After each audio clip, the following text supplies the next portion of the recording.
we are here again for our final discussion on the book Studies in Political Sodomy. So before we start, we'd like to say a word of prayer. So if we could just settle down. Okay, let us pray. Most kind, eternal Father in heaven, we come before thee, Yahweh God, humble, knowing that thou art God alone and we are nothing. Please, dear Lord, help us to understand this truth and to speak the truth which you have shown unto us clearly, so that the brethren may be encouraged to go and research, go and read, go and seek the truth, and when they find the truth, that you reveal unto them, that they may accept it and live the truth and thereby be saved. We ask for your blessings right now, that you bless each and every one of us here, even on thy Sabbath day. These mercies we ask of thee, through Christ our Savior, we pray. Amen. So, we would like to start where we left off. We did different topics that we saw so far was covered in the book. We spoke about the issue of, are you born gay? Is there anything called a gay gene? We spoke about, that was what we touched on last week. We also spoke about if the Bible showed that the sin of Sodom and Gomorrah was homosexuality or not. We spoke about the issue as well of freedom of choice. Does the government have a part or have a say in marriage? And we showed that the book does cover topics like this. So we want to touch one more topic by the grace of God, one or two more topics. We would like to deal this issue this afternoon with the issue of marriage. Is marriage a right? Do you have a right to get married? Is there something called an LGBTQ right to get married or gay right to get married? Is the government, by having laws that criminalize buggery or the homosexual activity, are they preventing persons from getting married and therefore going against their rights and freedoms? So this is what we want to look at today. But before we go into the video, I'd just like you to turn to your books to chapter 7. In some books it may be chapter 8, an address to the U.S. Supreme Court. Just to give a backdrop on the video that we're going to look at this afternoon.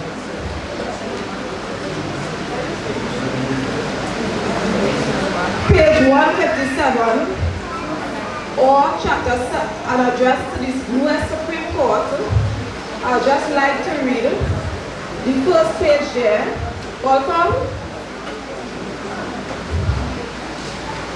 An address to the U.S. Supreme Court. In most books it will be page 157, right? So I want to just give a backdrop to what happened in America. Now we start from the second paragraph. It says, in summary, the recent U.S. Supreme Court ruling on same-sex marriage declares the following: that the 50 states of the Union are required to grant marriage license to same-sex couples, and that the 50 states of the Union are required to recognize valid same-sex marriages from other states. So what we had in the United States is where the Supreme Court gave a ruling stating that all 50 states have to issue marriage license to same-sex couples, and that they also have to recognize same-sex marriages.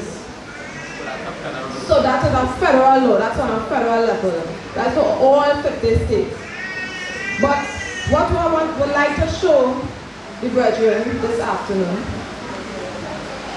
we have learned some things in truth here. And the book does speak about it. Now we know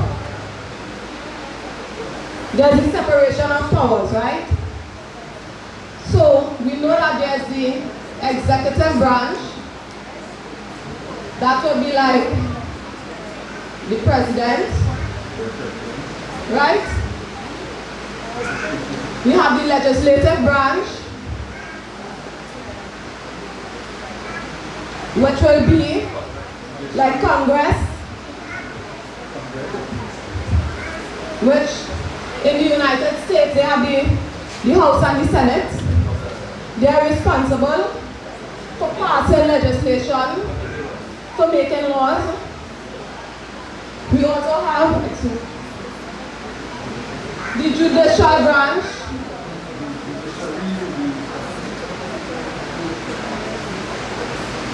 this will be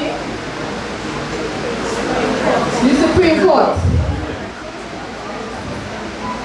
So instead of one person having all this power, the executive, the legislative, and the judicial, being the head of the land, making the laws, and judging, which kings had long ago, what they used to call the divine right of kings.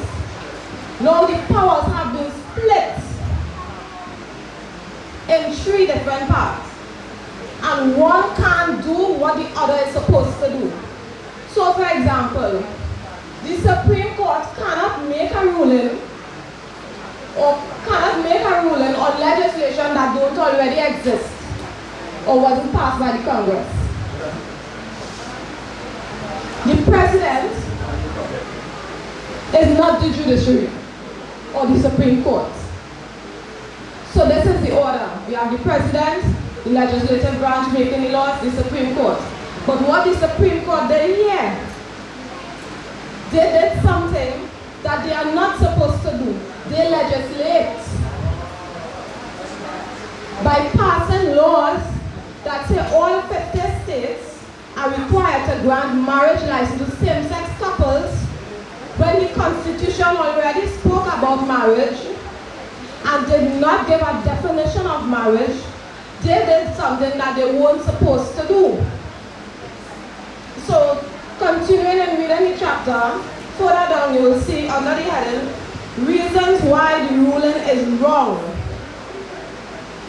1. The U.S. Constitution neither speaks about gender nor the new definitions of genders currently in American thought. So the Constitution that speaks about gender doesn't give any new definition to gender. All they know is male and female. There's an issue with the mind, right? So it will go and come at time, right? 2.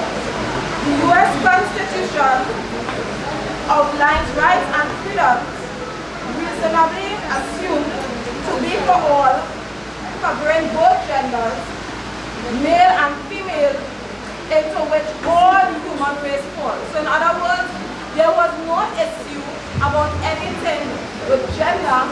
It was always known it is male or female. So this Constitution does not address anything other than male or female, anything about gender, right? Point 3. Marriage is not defined in the U.S. Constitution and is not an issue in that document. However, marriage is assumed to be between one man and one woman, as was held by the Congress of the United States of America. Thank you. So again, in the U.S. Constitution, which governs the country, marriage is not defined.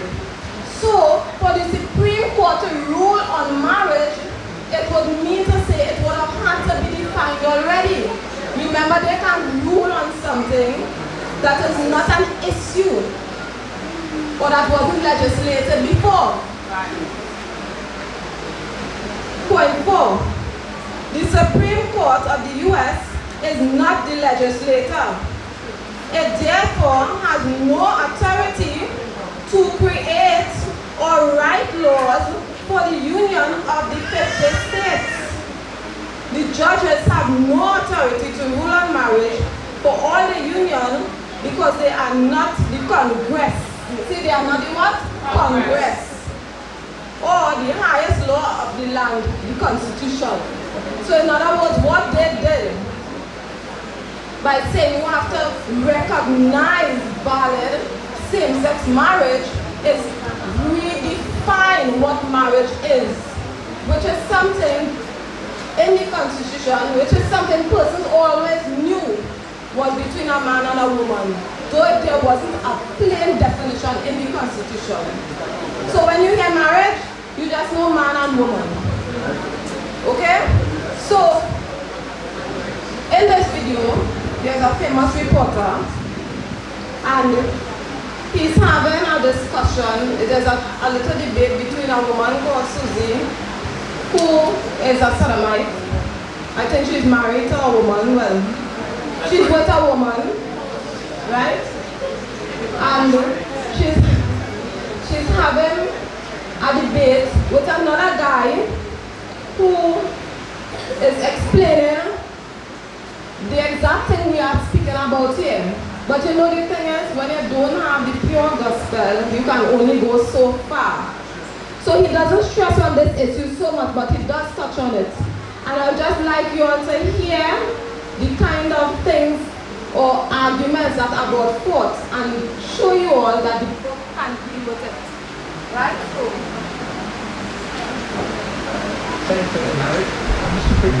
Susie feels very strongly about it. Here it is. And now he says the court shouldn't make marriage policy as a country. Ryan Anderson is the author of What is Marriage, Man and Woman, a Defense. Right. Why are you so opposed to gay people getting married? You know, I'm not really opposed to anything in this situation. I think that marriage exists to bring a man and a woman together as husband and wife, to be mother and father to any children their union produces. And that the Supreme Court in the cases that they're hearing today and tomorrow should really not cut short the democratic debate that we're having. Citizens all across the country right now are discussing what marriage is and why it matters. And what we want to see the court do today and tomorrow is uphold our constitutional authority to have that debate and to pass laws about marriage. Okay, but when I ask the question why you're opposed to it, I assume you're opposed to it. Are you saying you're not opposed to it? Are you in favour of gay marriage? I'm in favor of having the citizens have the authority to go to the ballot box and vote about marriage. And when they go to the ballot box... Now you're like a politician. Oh, I want them to vote for marriage for a man and a woman. I think that's what marriage is. Let's keep this simple. Are you in favour or against gay marriage? I'm in favor of marriage between a man and a woman. So you're against gay marriage?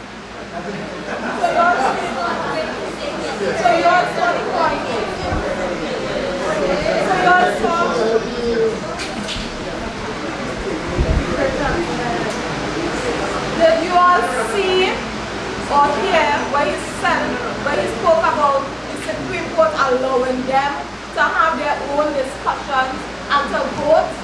They are supposed to at least let each state decide for themselves. But what the Supreme Court did, which they were not supposed to do, was pass legislation. And in the Congress, no. So, Sister Candice, one question for that.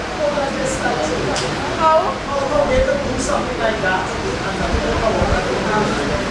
Well, I know when Obama was in power, there were a lot of things done that wasn't supposed to be done. And God and I would like to say anything. He asked how could they allow it to go like that, when the Supreme Court just made a decision like that. The Supreme Court has a false idea that constitutions are not static. And that the constitutions are what you call maturing documents. So even though it said nothing about marriage, all they had to do was to dictate all the 14th Amendment and show that it kind of mature towards touching equality in relations. Although it says nothing about that. So the concept of the Constitution being a maturing document. Now, had that been the case, the Constitution should mature to say there are no gun rights. So they should rule one them and say nobody should have guns. But they won't do that. They're just making excuses and think the public stupid and will take what they say because they have titles to the enemy. But they have no authority to do what they do because the Constitution is static. And when the founders wrote it, They knew what they meant. And if you want to deal with something now, make new laws. So that in case of like Congress, make laws and so on, right? So they just let that pass, they didn't attempt to do anything to stop it. Had Donald Trump been there when they did, Obama was there. Obama's cabinet was there. They saw many things wrong and they let it pass. In fact, Obama himself did things wrong because the health care that they Obamacare is against the Constitution. But look, they actually did that and let it pass. So Obama and then allowed that to pass, but Obama could have stopped it. So had Trump been there, that would never see the light of day. One proof of it, all the president had to do is to come and say, this bathroom nonsense, where male can go in a female bathroom and bathe and change and everything. He said, stop it one time. And he said, any school that practice it, no money to you. They did not stop it. Obama could have done it. So it's just what they wanted to do. They let it pass. So by the way, by next week, Obama should be called up to give an account for his term before Congress. Headed towards court. Next week. Talk for that if you want.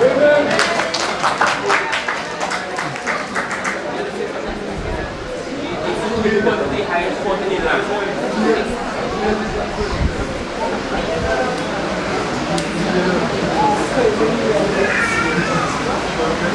No, I just wanted to say to the brother, the Supreme Court is the highest law in the land.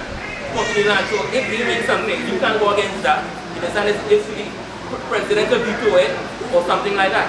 So they really can't do it. And at the time when Brother Medina was talking about, the president was a Democrat. And he placed most of the persons there as being Democrat, but he had one or two choices, and that further made the Supreme Court have more left-leaning justices than right-leaning justices. Hence the ruling. You know this? I think it was yesterday morning. I was watching the news before I left home for work. It was the morning blue that's on CNC3, right? And one of the things, one of the reporters said was she was dealing with the issue of this thing what they are calling what's on you for? Sedition. And she was speaking about how we have some very old laws. And one of the things she said that caught my attention, she said the Constitution is a living, breathing thing. For those who know what she's saying, is that the Constitution can evolve to suit society. And that things can change. This is one of the things that they say when they want to remove the Government Act. They want to say that's all laws. You know, times change, you know, go along with the time. So, yes. You know, one point, Sister Candice presented here, showing that the law and society out there who was that the law is evolving, taken from the chapter on whence coming socialism, page 128, it says,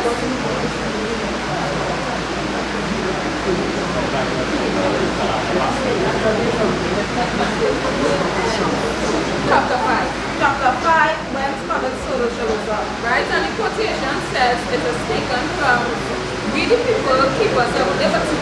And it says, in his spirit of common law, Roscoe Pound, who was president of Harvard Law School in the 1920s, revealed the nature of the changing view of law in America. Pound, who was not a Christian, did not directly attack the Christian foundation of law in the United States. In fact, he said that the old Christian legal foundation was good and produced many good results. But he went on to say that this foundation was not good enough to bring us into the modern era. According to him, we needed a new law system one founded on a different premise. Some and others claim that law was rooted in the best that society had to offer, in the consensus of the society and what it did best for mankind. And as society grew and became better, the law would change with it. Evolving law and the sovereignty of the state replaced the absolutes of God's law. Paul said the state takes the place of Yahweh. He sought to implement change through the law professors. Many in the judicial system began to embrace this evolving of law. In the words of Charles Evan Hughes, Supreme Court Chief Justice from 1930 to 1941, he says, "We are under a constitution, but the constitution is what the judges say it is." The idea of evolutionary law, rooted in the will of man, has grown rapidly in recent decades. Many people today in America and throughout the world claim to be lovers of liberty and democratic government, yet through their attempts to remove every vestige of the Christian religion from our education, government, media, economy, and law are undermining the foundation of our liberty. Amen. Amen. So if you all were following along, you all would see that they claim law evolves as society progresses.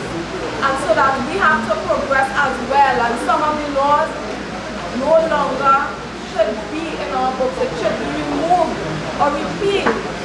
Okay? So it is a way to remove Christ's influence from legislation and from society.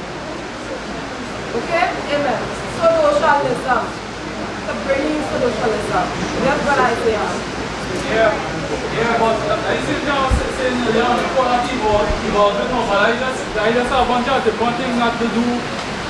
The Jews set up one thing that was creating political correctness really in fact, or the point means or the point laws or the point doctrines, social doctrines they'll create and compile and put it and introduce it into society to undermine society to social engineering. But evolving now would have been one. And with that, at the same time as sexual revolution, due to cultural Marxism, you find you'll be a bunch of socialist Democrats that would take and put in the Supreme Court because remember, in the early 90s, America was taken over already. So it just take a little while for them to break down, get into the government and after break down society in a moral way. And then eventually Obama done with those politically correct views already. And what it is have to do is set up Sodomy judges and put them there and promote revolution and law. Because it comes from political correctness, right? Which should come from Gramscianism and all those different things before.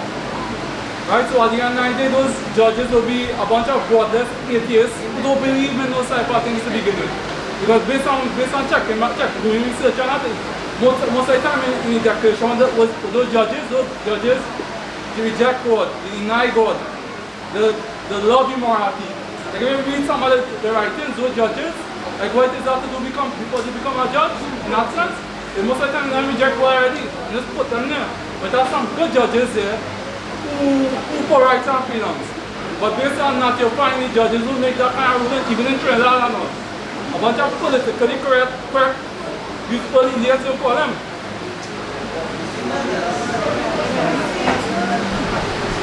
That persons are intentionally educated that way. Right? So right in Trinidad, they believe, some persons believe that law is evolving. So this is why, to answer Brother Cameron, this is why this was done, and nothing was done about it at that time. Right? So,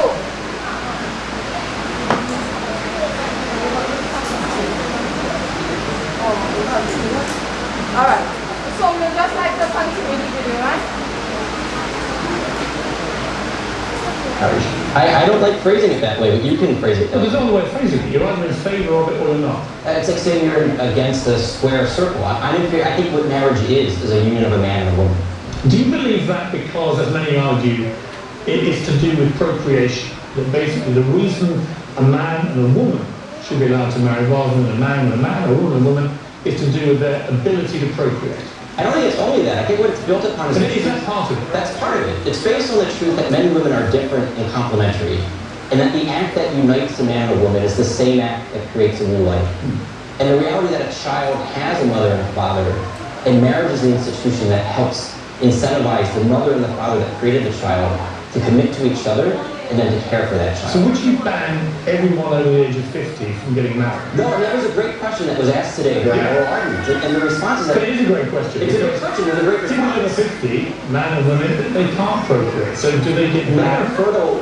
Most men are fertile throughout the entirety of their lives. So the woman over 50 is unlikely to Well, procreate. right. So the marital norm still helps because if the man is faithful to his wife, he's not creating fatherless children.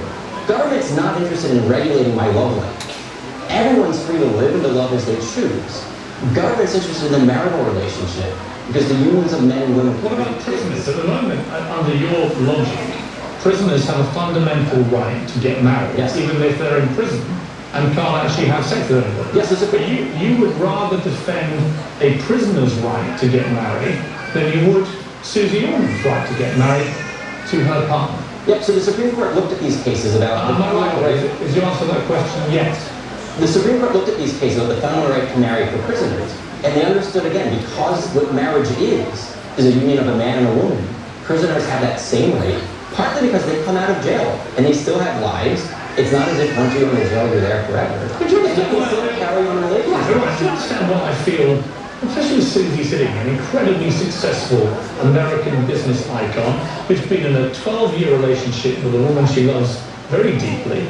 I find it extraordinary that you, as a fellow American, would be quite happy to see a prisoner's rights upheld to get married, and you'd be quite happy to have a principle which says it's about procreation, even if people are 60 or 70-year-old and can't procreate if they're women. But you don't want Susie to have the right to marry the woman she loves. I find that bizarre, but I want you to explain to her what's wrong with her. But you don't want Susie to have the right to marry the woman she loves. I find that bizarre, but I want you to explain to her what's wrong with her. I don't think there's anything wrong with you. I think You don't want her to have the same rights as you. all Americans have the right to live and to love how they choose to. And we don't need government redefining marriage to make that a But reality. if Susie In all 50 states, in all 50 If states, Susie wants to get married, though, you don't want her to have the same right as you to do that. Who are you to say that? I mean, with the biggest one in the world, with the best respect, and I understand you're not the only person in America who feels this is a polarising issue, even though it's moving very fast, as you know, in the polls in favour of same-sex marriage. But I just find it odd that you want a certain right for you, but you don't want to afford it to someone like Susie. I want the right to marry to be for everyone. The question is, what is marriage? I think that marriage is intrinsically what it is a union of a man and a woman, a husband and a wife, a mother and a father. But I think all adults should be free to live and to love as they choose. They can join a religious community and perform a wedding. In all 50 states, this is legal. They can join a place of employment that will give them marriage benefits. In all 50 states, that's legal. You don't necessarily need the government calling your adult relationship a marriage to live and to love how you want to. Susie, I've heard right. I was really silent there. What are you really feeling right now? Because this is the debate laid bare. This is the guy sitting a few feet away from you who says, no, I don't want people like you to be able to have the same right to get married as people like him. At the That's what it time, boils down to. I felt compassion for you. And I'll tell you why. Because I know that you believe very strongly what you believe. But I also know that you're very, very uneducated in how it really, really works. That you say that I believe from the bottom of my heart that if you really, really understood why the government does need to get involved, why it does need to be legal on a federal level, if you really understood that, there's no way believe that you would sit there and say what you are saying right now. So I understand. That I'm ignorant. I mean, you I don't assume anything badly about you. No. I just think we disagree. Now, President Obama himself has said that there are people of goodwill and sound mind on both sides of this issue. I agree with the president. And so I'm not going to call you names, and I'm not going to say you're ignorant, that you don't understand. But up until the year 2000, no political community on the face of the earth had ever defined marriage as anything other than a male-female relationship. I think there are good reasons for that.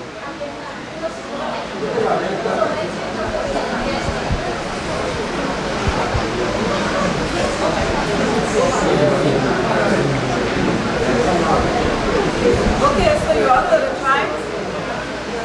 So the question is, now what before I ask the question, you know what, one of the things you have to know the debates, there's something called strong arguments, where somebody build up something that you are not saying, and then seek to destroy that, but you are not saying that. And this is what he practice continually throughout the video.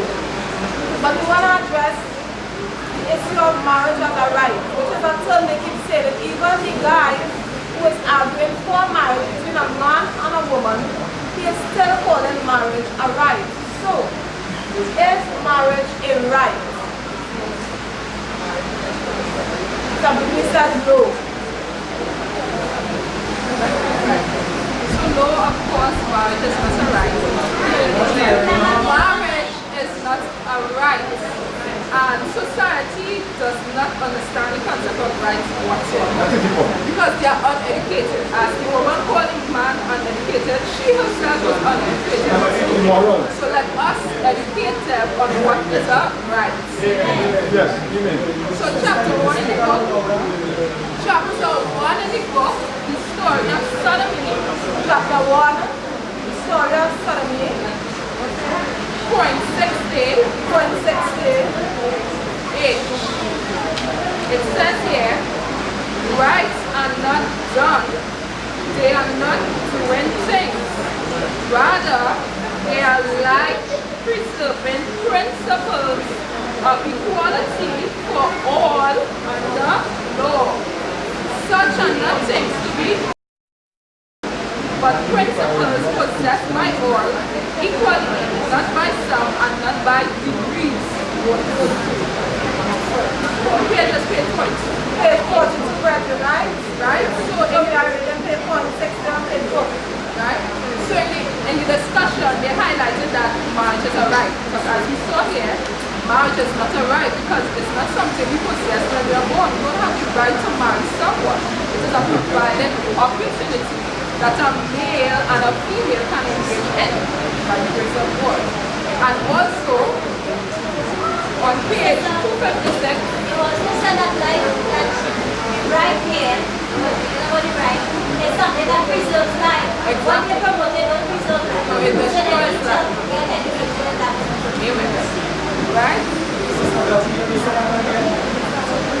What Sister was saying is that the right there is something that preserves life. And what they are promoting with women and men, it doesn't preserve life.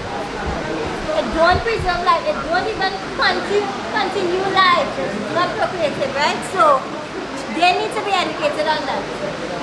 You understand? So the right is something that preserves life.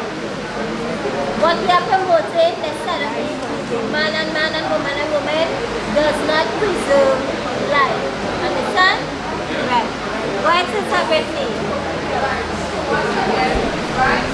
Life preserving, but Amen. marriage is not a right. So the marriage is... So even if you're not married, you will die, as Brother Juan said. Right? And also another point, right? When the man was highlighting that a marriage is being a male and a female, and a man and a woman. But really and truly, a marriage is more than that. And on page 256, in chapter 14, expositions to help judge on the SGACB issue, it says, why marriage? And it goes like this. Page 256. Page 256. Right? And it says, Under what heading they want to get? why marriage? Why marriage? Brethren, it is on the chapter expositions to help judge on scam issues. Right? Right?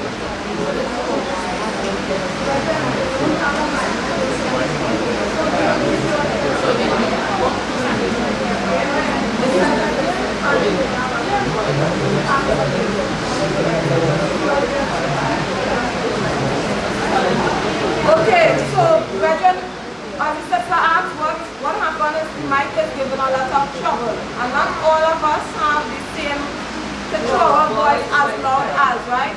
So the sister is being bed.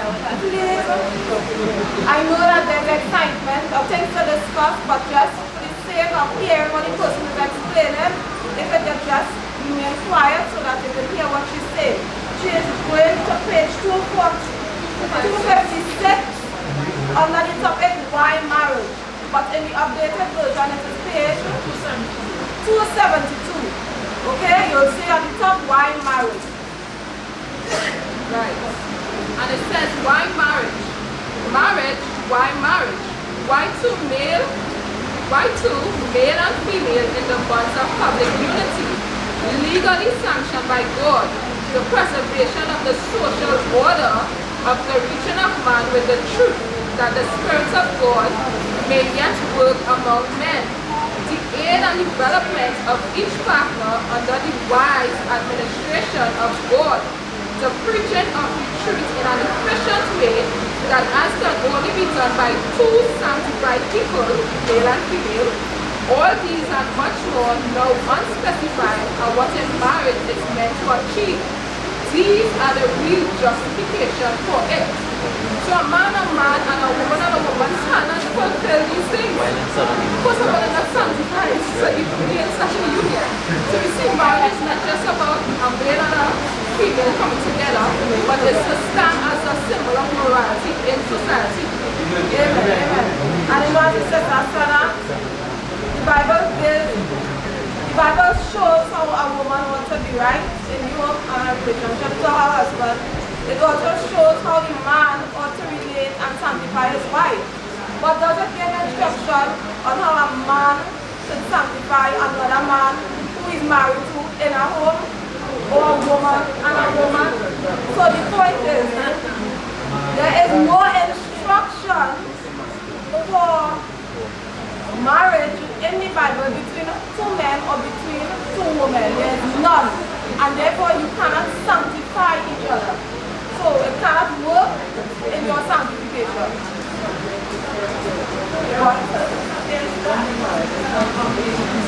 Amen.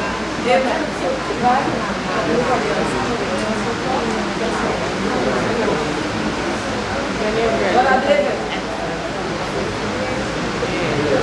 So if we look at page 96 in this book, under the chapter Refuting the Concepts of LGBT Rights, point 10, right? We're going to see that, as Sister Brittany showed, marriage is not a right, but it's a provinity, right? We're going to understand what is a provinity here, right? It says, there is a difference between a right and what Nyron Medina in his book Rights Principles calls a provinity. Provinity is a coined word which describes a legal provided opportunity that may be natural or obscene.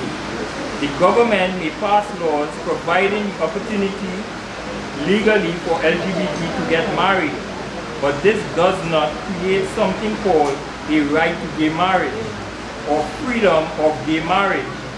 Again, the freedom is not what you do with the freedom, and the rights of man come not from the generosity of the state, but from the hands of God. Amen. Amen. So, you all understand that?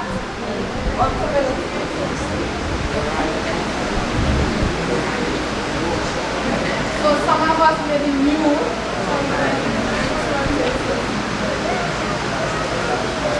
You know, for some of us who are new, There are terms that are coined in the book to help us deal with Sodomite arguments. So we have a term called probability.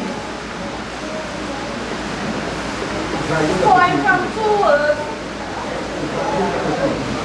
provided an opportunity.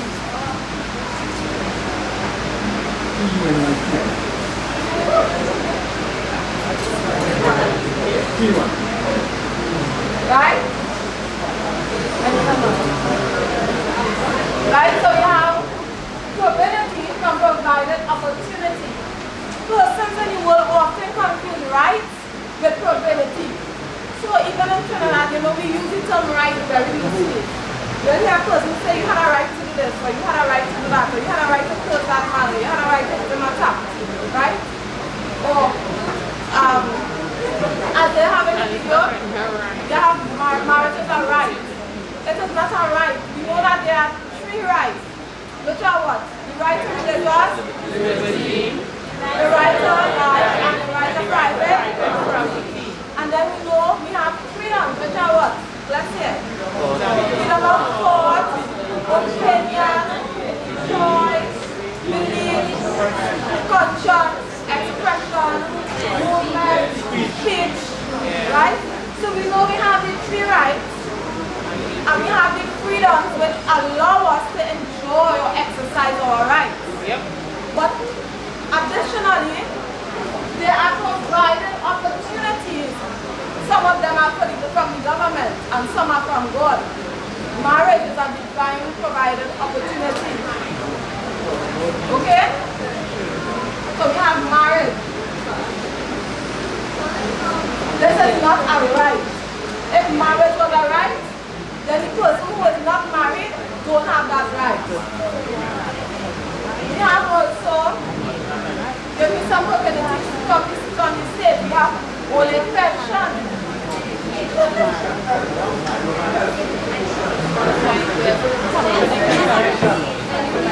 have what else? Education. Alright. We have healthcare. He move on.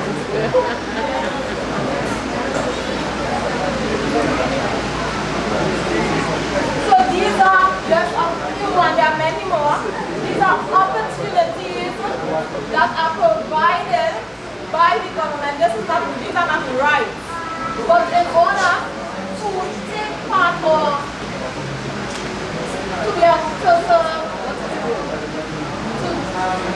utilize this opportunity, there are often conditions to fulfill. So the person 20 years old get old age pension? No. You have to fulfill the condition when you have to be a certain age. Okay? Education. We have healthcare. We have marriage. Condition for marriage is one man, one woman. At a certain age. Correct? Yeah. And you must not be married before. No. Right?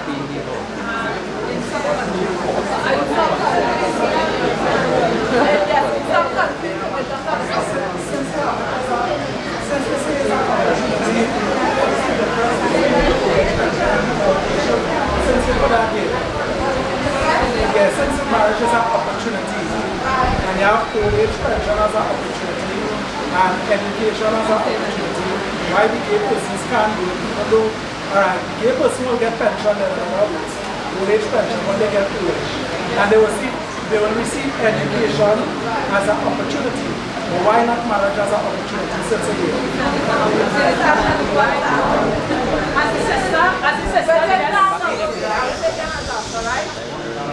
As the sister just stated, there is a age you have to reach to get old age pension. I would love to go and tell them, alright, it's my ready for old age pension. Me too. That's not going to happen because I have to reach the age of 65 years old. Right?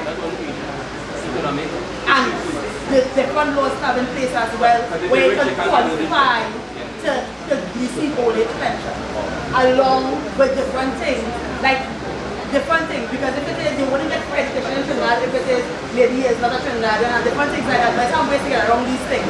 Same as marriage. The criteria for marriage is one male and one female. And I think now in Trinidad it's supposed to be 18 years of age. I think they did. They adjusted the law. 21? Right. Let's say there is 21. No, yeah.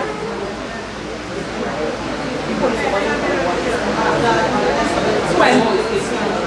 Whether 21 or 18, you have to be an adult where you can get consent and sign and state, okay, I can get married here or whatever the case may be.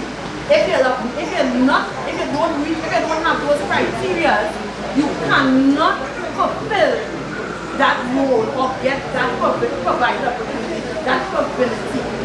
So we can't, it's not just up to God, but this and everything is our ways, our rules, our ways, and we have to accept and go with. A sodomite, he can get married, no, he just have to marry a woman. It's not being taken from him. A lesbian, she can get married, she just have to marry a man. It is not taken from them.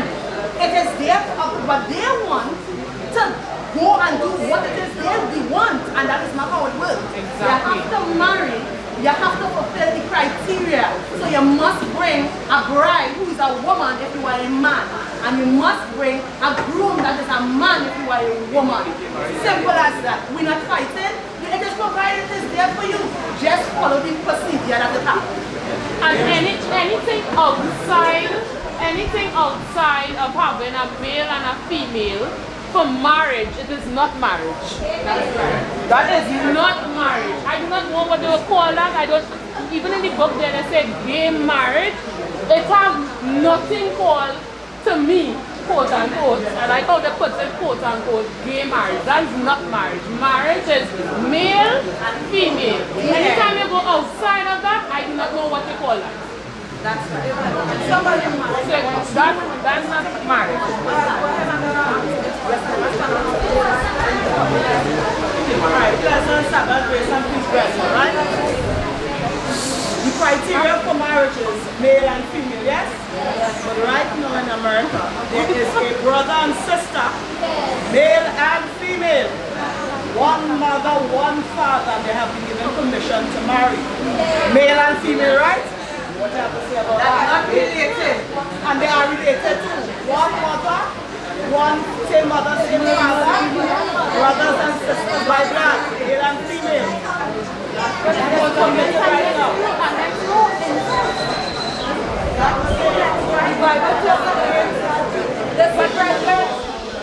There are also immoral propensities. Sodomite marriage, or what they call sodomite marriage, is an immoral propenity. So sinful propenity. So some propensities are moral, like education, like pension, like healthcare, but there can also be immoral propensities which also tax the rights and freedom of others. We know that having a public law, we know that we touch before that these are health laws. So to remove that and to allow sodomite marriage is to actually remove a health law. You understand?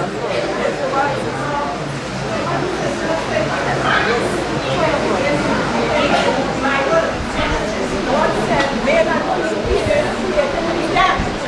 And what he said, go and multiply and replenish the earth. A male and a male cannot do that. A male and a female cannot do that. And in the same Bible, God talk about sister marrying brother, and uncle marrying niece, and mother marrying son, and father marrying brother. About every single thing. So that's the way against what God said. Right? And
corners. I was explaining to her that what I mean is you cannot be presently married and going to get married. So even if some persons may have been married in the past and they are now divorced and yes, they go to get married, they still will be fulfilling the condition for marriage. Right? There was something right so there are immoral propensities. Right? So if the government in some countries they allow men to marry little children.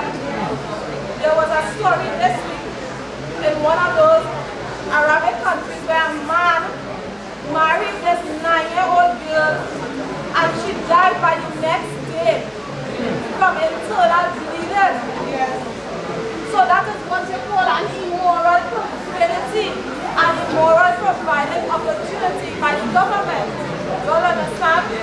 So there's a difference even between the communities. But one of Grace and peace. Grace and peace, right? Again, we just asking. We don't have the mic. It is. We don't have the mic. We're trying to carry on the discussion. We know it's a lot to take in and everybody have a point they want to share. That is great. And once time provides, we'll be able to share the point. But until that time, if we could please be quiet and listen so that everybody could understand and benefit from what is being presented, it will be very, very lovely. And plus we have those who listen on the internet as well.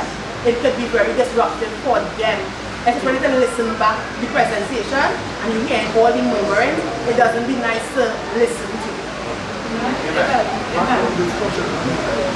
So we clearly understand that there are immoral probabilities, there are moral probabilities. You must fulfill the condition in order to take part in the opportunity that is provided or in the probabilities. But these provided opportunities are not rights. Rights are not things that you do. No. Marriage is something that you do. It is something that you partake of. Okay?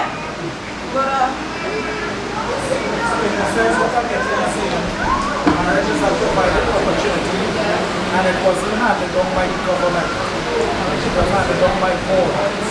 So then we have life-sustaining principles in our marriage and it shouldn't go outside of them principles then. Anytime you go out of them principles, that is not a marriage. That is what you say, right? Remember, we looked at Psalms chapter 2, where marriage is one of the social cords that bind us. So God can use marriage to reach persons. Okay? Because in the marriage, He shows how the man is to operate and how the woman is supposed to operate. But there is no such instruction to aid in the sanctification of the person when it is a man and a woman and a woman in a home. Right? There can't be any sanctification there. It can't work for anybody's salvation. Amen. It's not in harmony with God.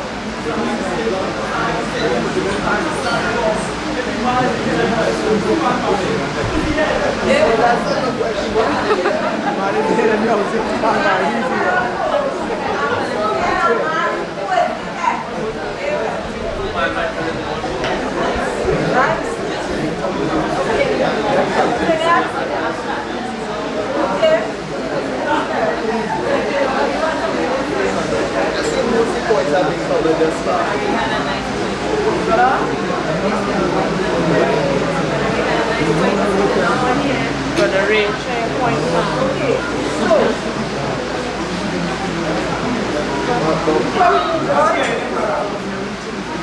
before we move on with anybody else like to pose anything,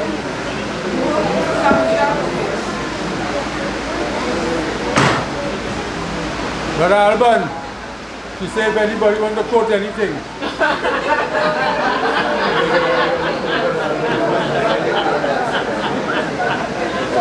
Shall have a point, right?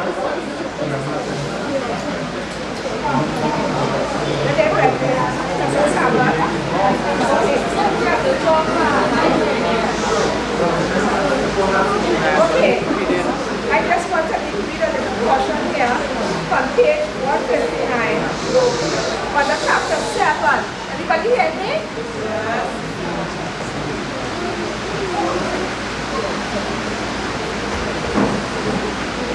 Okay, on the meta-gender legislation.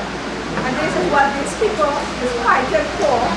They want the law to pass whereby male and male can get married or female and female can get married. But it says it in the book on the meta-gender legislation. Meta means beyond.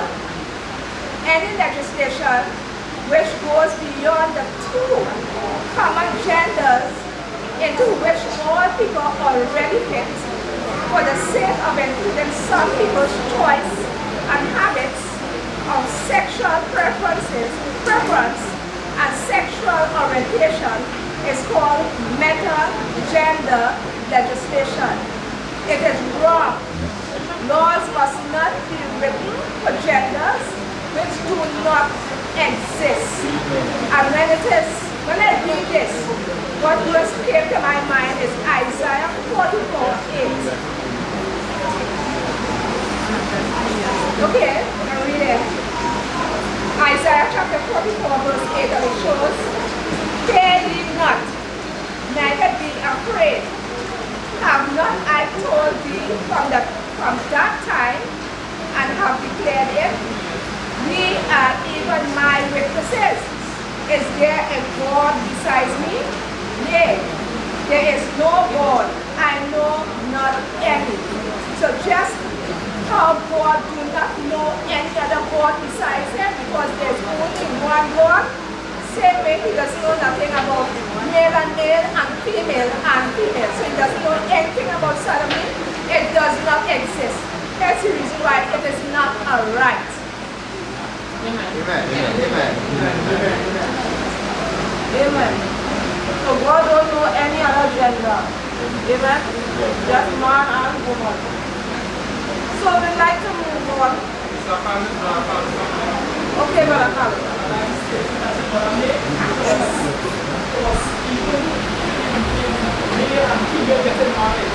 Testify that God is more than yes.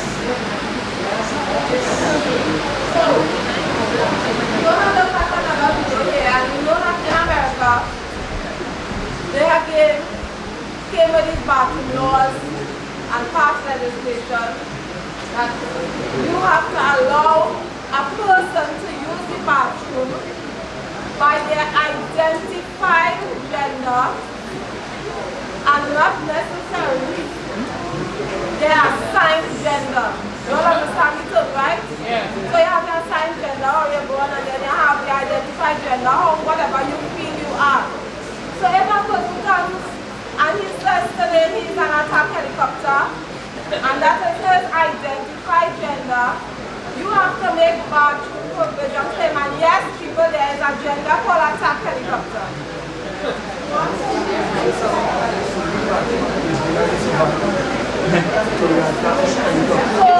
in one of the states, they pass a legislation repealing that law, where they say, no, you have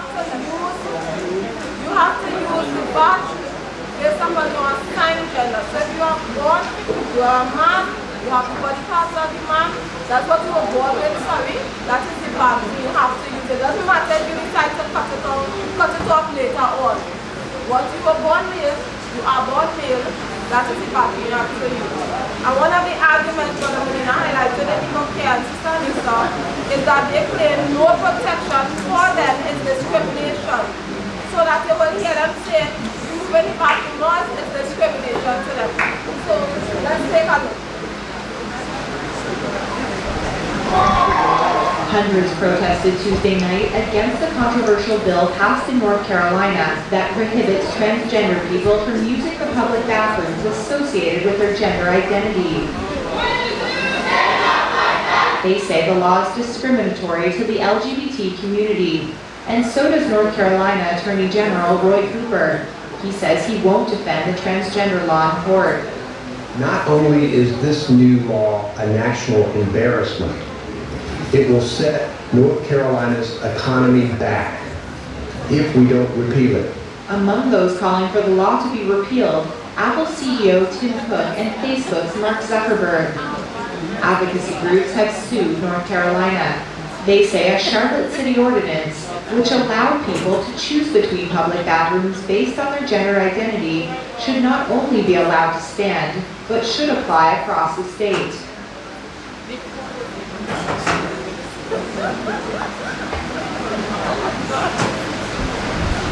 So, this is also in the book that is wrong. The doctor used the word discrimination. So they like to throw this word out to say if we don't allow them this some kind of opportunity, which they call a right, they claim discrimination. So, anybody? Sister Ash.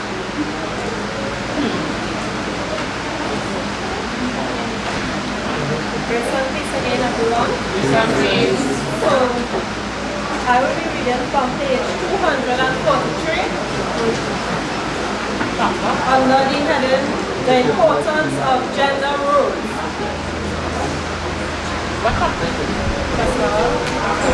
Chapter 14. Expositions to have judge on staff issues.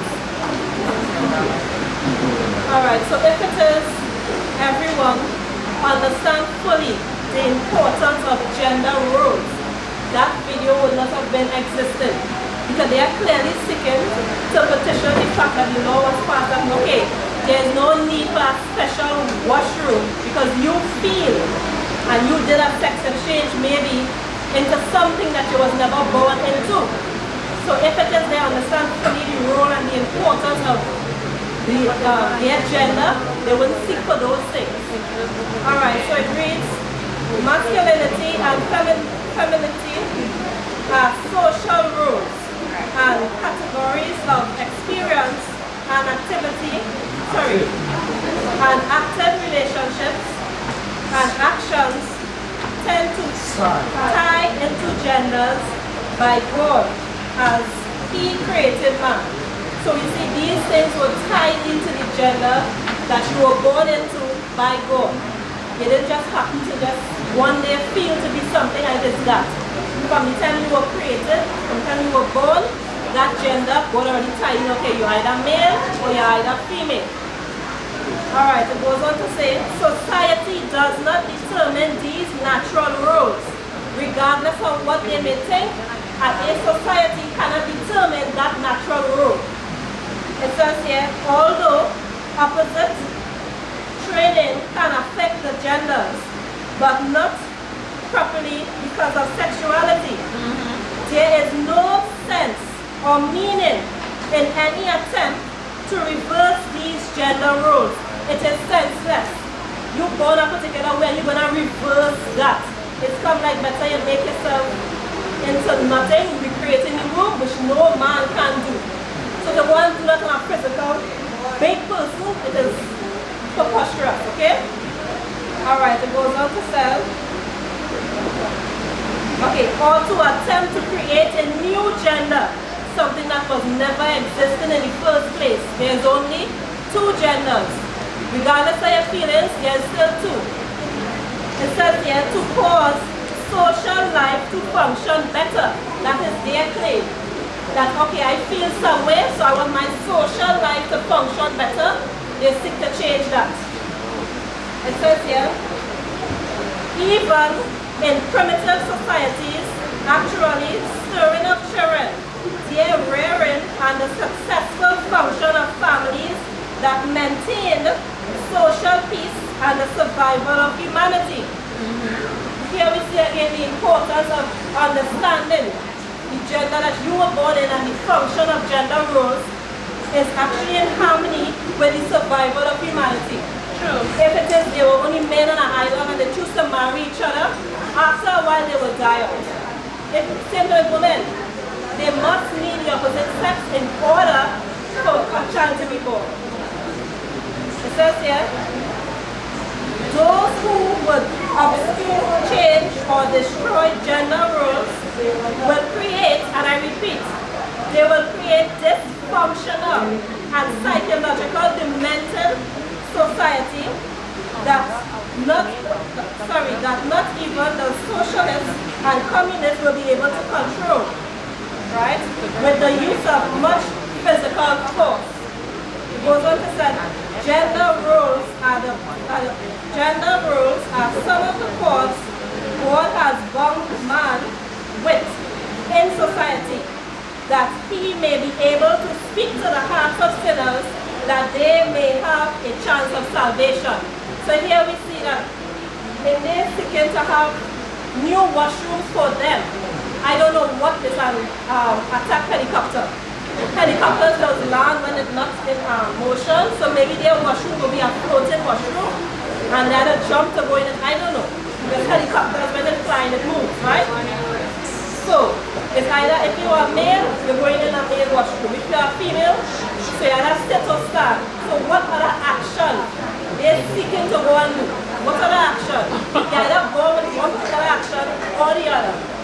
No matter how much mentally demented you may think, the book says actually dysfunctional society they are seeking to create.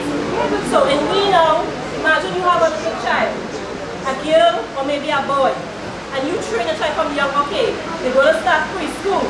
So you better teach them, you going in the girl's washroom because you are a girl. That's your gender. You're speaking to your son, you going in the boy's washroom because you are a boy. Right. Alright, they go to school, but not. Some child come to school because they feel they want to rule their parents. I like long nails because mommy like it too. Mommy always like here and she says not her own, I want it too. You a boy, you want to adapt that. So therefore you want to practice that the child adapt it. Oh gosh, she have a new gender. So he come into conflict. Two children in school now and going in the female washroom. So when you're little girl be like, no, that is not right in the eyes of God. They will seek to silence that little child because this one here wants to rule her parents, his parents, sorry, because of a feeling, something he had attributed from his mother or whoever is around him. So they are seeking to make dysfunctional, psychological, demented society. And those are the people, that's what they're doing here, is to attack us. Yeah. Because God can't talk to the heart of somebody who is packed with sin, especially a sin of such a nature. Look at Sodomy and Gomorrah, what happened to them. God couldn't talk to their hearts no more. Therefore there was destruction.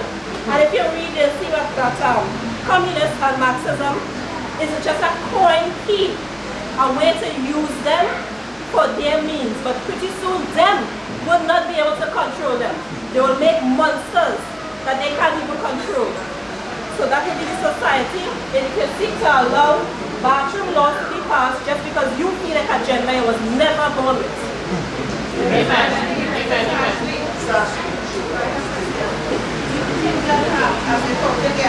After they done demoralize them and use them, they will become what you call like zombies. They will be able to use them not only to attack the Christians, but they will be easily defeated because since they have no reasoning, they will be able to defeat them much easier and they're not seeing that. Yeah, remember, they will be in such a magnitude that somebody who is on the point of no return, that will be their mindset. So even the people who created that thought in them and pushed that lifestyle for so much years would not be able to do anything to say don't do. They themselves will be seeking to hide because these people will be uncontrollable. It's just passions flowing the wrong way and they acting on action. No more thinking. Everything will be alright. So that's basically it. Amen.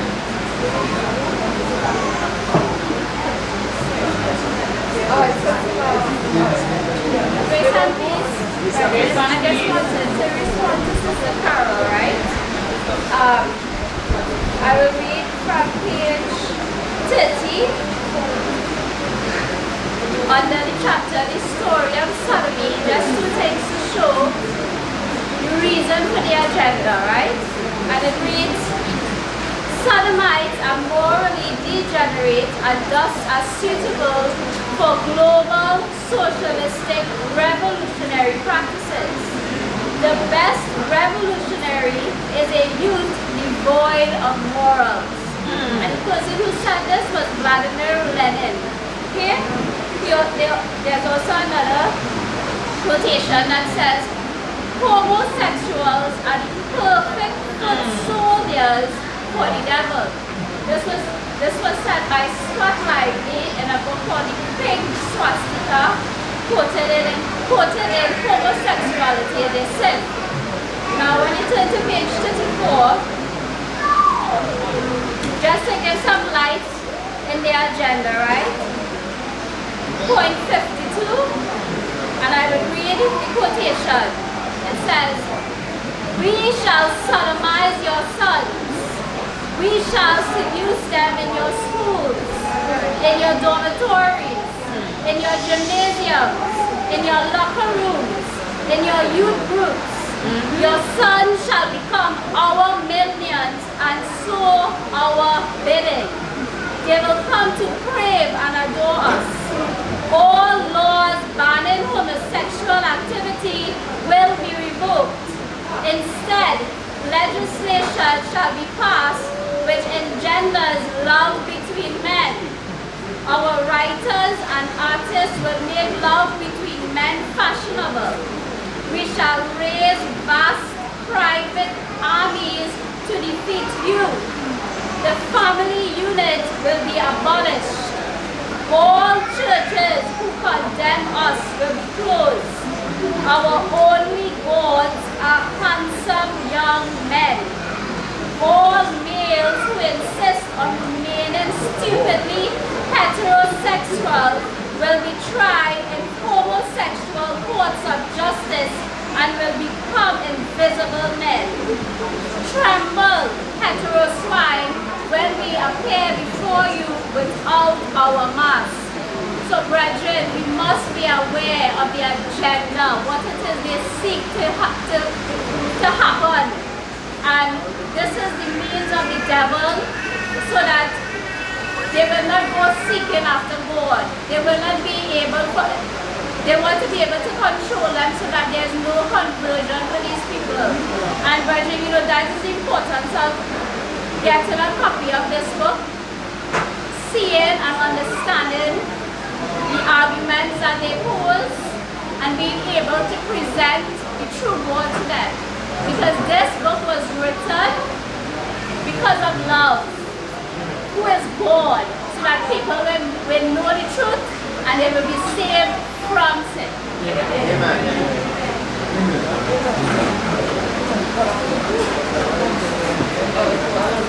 Grace and peace, brethren. Grace and peace. Let's look at page 103. The same topic. Right?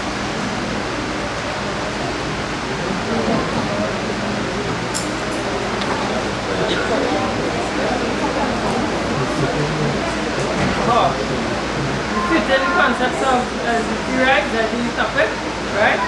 But point 17 we're looking at, right? Chapter 4 in the other book. It says on page 103.17, rights and freedoms do not cause oppression. Right? When the state passes laws to protect the so-called LGBT rights, demanding that churches submit their sermons 3 months in advance of preaching them to be vetted for commentary deemed intolerant of LGBT persons, and when the state also requires that the church permits LGBT persons to use its bathroom facilities in keeping with the gender with which they identify. So for example, a transgender woman can use the female's bathroom although he is biologically male. This is oppression. This is oppressive. It is oppressive because it infringes on the religious person's rights by infringing on their liberty of conscience to preach and practice their religion. Right? So here we see that they want to make laws also to allow the Sodomites to use the wrong bathroom, which is actually attacking people's conscience, because everyone knows who is male and who is female, and they want to twist their reasoning to claim they have transgenders and sodomites to do what they want, and at the end of the day, that is actually causing oppression to people in you. Right?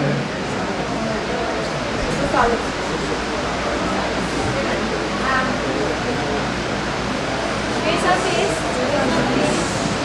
If we go in the same chapter, the story of Sodomy, the chapter 1, page 23, and I'll be reading points A, B, and then F, right? And I'll continue as I go along, okay?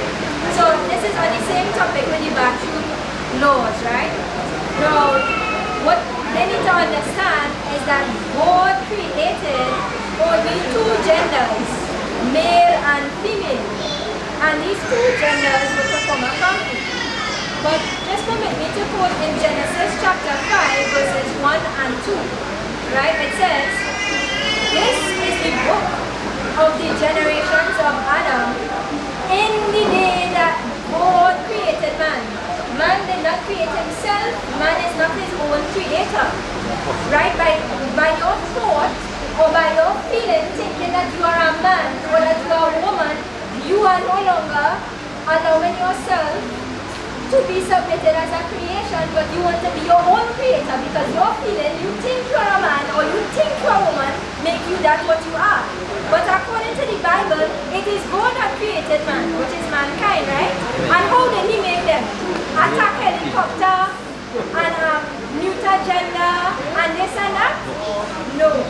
The Bible told us, and I read again, this is the book of the generations of Adam. And we know the things which were written before time are written for our learning. So they need to learn this. Right? In the day, so there was a day, the sixth day, right, that God created man, in the likeness of God made he him. Male and female created he them, and blessed them and called their name Adam in the day when they were created. So in the day that they were created, they were called male and female. Right? And to add to that, I just want to show on the same book, page 23, we are told on point F, right? Page 23, point F, it says, God personally formed with his own hands the two genders, male and female, while he was upon the earth. And this was done to humankind only and to no other living creatures. So there's a personal matter where God himself created them male and female. So who are they to come with their own feelings and think that they are something when they are not, right? And if we go to page 25, right, point 40, right, page 25, the same chapter, point 40, it says, and I read point 8, God came upon the earth first to create two opposite genders, only two, and this he approves of. He does not approve of attack helicopter, of neuter gender, of demi boy, demi girl, and whatever extension that they want to come up with their own mind. Point B, it says, God came upon the earth the second time. Why? To destroy a pseudo-gender, a false gender he did not create, and of which he disapproves. So if this is the cause where we see the first time God coming to the earth to create with his own hands, male and female, and the second time when he came upon the face of the earth was to destroy this false gender in the cities on the plain. Right? Who are they to come and tell us that we need to have bathroom laws for them who in their own mind conjure, who want to be their own revelator, independent of God, to be their own creator, to tell us who are created by God, male and female, that they should have another bathroom. Or should I say, they should come into our bathrooms, whether they be a male or female, in their own mind going into the opposite bathroom or so on and so forth. It is wrong. right? And God disapprove of that. And as such, they should leave our bathrooms alone. Amen. You know, Mr. Sam made a very valid point. God came down, it shows how much we must appreciate how God made us and appreciate the two genders. There were only 2 times that God came down on the earth to deal with gender issues. The first time was to form man. He didn't say let there be. Like how he created the sun and the moon and the stars and the trees and the birds and the animals. He personally came down and formed man from the dust of the ground. And the second time he came on the earth to deal with gender issues was with Sodom and Gomorrah. That is to show how serious he was. You know, the scripture says God has made man upright, but man has sought out many inventions. And Bermuda often says, Lucifer, they laugh at us, evil angels laugh at us. You need to know that God made us special and appreciate who you are. Right? And I'm thinking about I just want to say, even if I'm speaking also about the born again self. Appreciate your born again self, right? Appreciate the gender, the fact that they are male and female. That is what makes a marriage, and God can work with you to sanctify you, right? Yeah. I just want to say, when you look at the 10 Commandments, you see even gender in the 10 Commandments as well. You know, male and female. The 5th Commandment says, honor thy father and thy mother. You understand? So it speaks about the 2 genders, alright?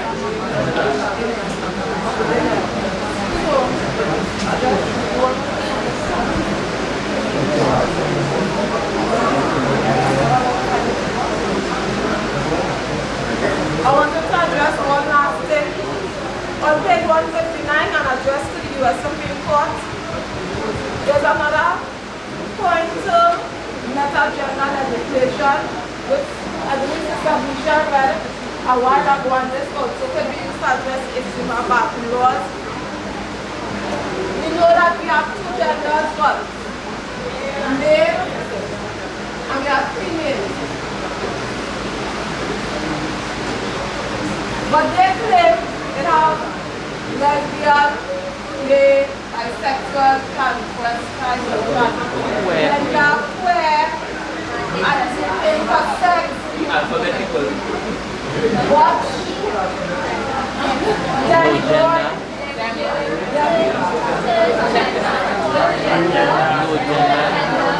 Non-binary. Agenda. There's one called non-gender. What is non-gender? Intergender, right? So the person, yes, that is right. But here's what it says here. It says meta, I'm reading now on page 159 of the meta-gender legislation. Page 159, Gregory. It says meta means beyond. Any legislation which goes beyond the 2 common genders into which all people already fit for the sake of including some people's choice and habits of sexual preference and sexual orientation is called meta-gender legislation. It is wrong. Laws must not be written for genders which do not. So all persons who already fit, either you are male or female, there should be no meta-gender legislation. This is legislating sexual preference. Because really and truly, this is not gender, this is sexual preference. You all see? Okay.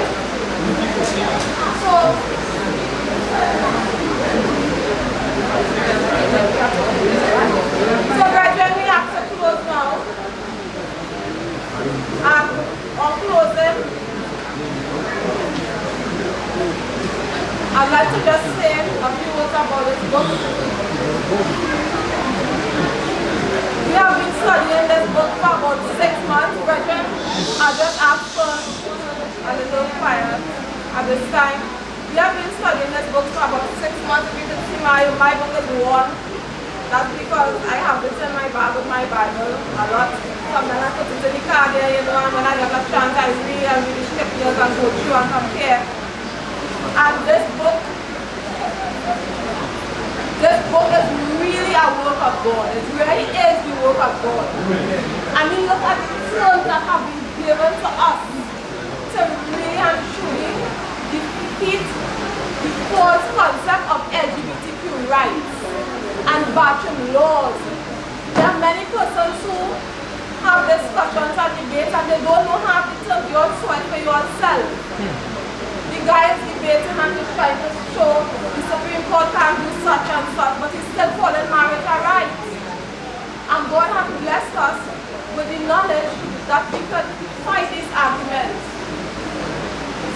So, to Brother Medina and Sister Nisa in Simpson, who saw what was going on in the Caribbean countries, saw that we are being picked off, saw that they were attacking the Buggy laws, whom God had shown what was coming to us, had the Buggy laws been removed, and whom God had given the knowledge, and they being dedicated to the faith, work together with a book, and this shows why we need to be united. Because had not it been for unity, this book would not have been produced. And we would like to thank God for their dedication, for their hard work, for their labors while most of us are sleeping, for uniting to complete a book that will help us in this war against socialism, against society being immersed in sodomite legislation, that we may know how to protect our children from sodomite legislation, that we may know how to love and how to preach the truth to sodomites, to help them in their conversion, that we may point them to Christ. So, for this, we would like to thank you, Brother Medina, and as well Sister Lisa. She looks at the video, so she will see it after. Brethren, those of you who do not yet have a copy, I'm asking you to please get a copy. Order a copy online, get someone to order one for you. There are some available in the bookstores, so the said in the mall. In RIK mall, get a copy, I think it goes for $120. Okay, in other RIK bookstores as well. All that we touched, we weren't even able to go through the majority of the content of the book. And so I ask you all to get the book, study it, and protect your minds, okay? Share it with your friends, share the link on Facebook and Amazon, share it so that they may receive a copy. Because we need the truth to fight against what is to come. And we need to be protected in our minds from sodomite legislation. Right? So, this is the end of the review. May God help us all to continue in the faith and to help one another to truly love each other. Not only in deed, but in deed and in truth. Right? So remember, this book was done out of love for persons. It was done out of love for people. Okay? So, may we stand for our prayer. You know, before we close, I'd like to thank the brethren as well for participating. Maybe we'll have something again in the future, in the near future. We at the class are always having discussions to see how we can encourage the brethren at large to read and to be encouraged. So there'll definitely be more discussions in the future. Okay? Okay, so let us bow forward of prayer. Okay, let us pray. Loving, merciful Father, we humbly come before thy throne of grace, thanking thee, O Yahweh, for blessing us with these truths, that we are able to use it to preach it unto others, to prevent moral decadence from flooding our country, to protect our children, to protect our minds from false concepts that are thrown out to demoralize us, so that we will be controlled by the new world order. We thank you, O Yahweh, for thy great love towards us, even in calling us here right now to know the truth. May each and every one of us know that this is where we ought to be, learning the truth and obeying the truth even as we go our various ways. Please, Yahweh God, bless us with the understanding of the truth and encourage us as we go about our various activities this week. Help us not to forget thy laws or not to be independent of thee, but remember that thou art God alone and thou art the source, and that we need thee every minute, every hour. So we ask for thy blessings upon us. Please keep us safe from all accidents, harm and danger, as we leave here, that we may meet again next Sabbath by thy grace, please. Amen.